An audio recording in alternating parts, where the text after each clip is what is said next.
William Hill is rated A by SBR. Find out why by clicking on their logo.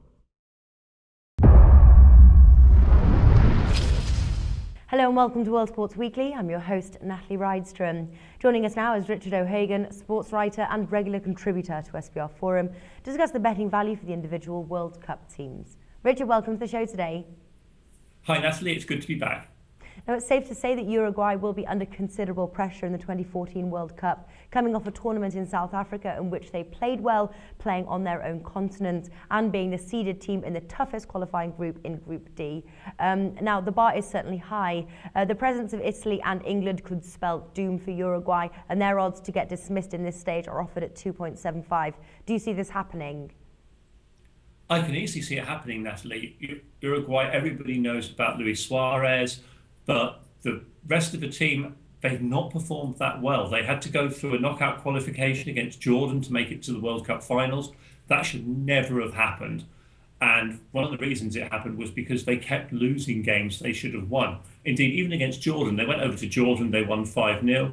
They came home, they couldn't score a goal. So I can see Uruguay having problems. They don't seem to perform well under pressure of expectation. Okay, well, let's just say Uruguay do qualify. They're currently priced at 3.75 to be eliminated in either the last 16 or the quarterfinals. What do you think Uruguay's ceiling is in this tournament as far as the stage that they can realistically reach? Well, Uruguay finished fourth in South Africa. I don't see them doing that this time around. I think the quarterfinals probably is their most realistic ambition. It depends very much whether or not they win this group. Because if they don't win Group D, and that's going to be really tough with England and Italy in there as well, the chances are that lurking in the quarterfinals for them is going to be Brazil. I don't see them getting past Brazil. In the second round, not so much of a difficulty. If they come up against a team from Group C, that's going to be either Colombia or one of the other weaker teams. I think they'll probably win that one. So I would say don't back them to make the semi-finals, back them to go out in the quarterfinals if you're going to back them to get out of the group at all. And are there any other betting markets that we should consider for the Uruguay team?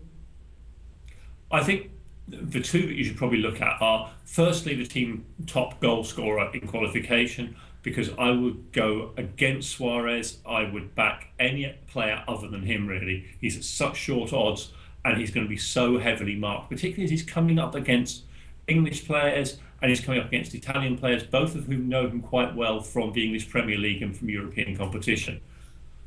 Again, one of the other things you can look at is backing them not to score more than 6 points in this group, because I think that's a particular possibility here. I could see Uruguay being knocked out by drawing all 3 games in this group, because that is just the pressure of expectation that's upon them. They're South Americans in South America, they're expected to do well, and it could all go horribly wrong for them. So those would be my 2 bets for this particular team in this group. Okay, wonderful, Richard. I think that wraps things up for our team preview. Thank you for joining us today. You're welcome, Natalie.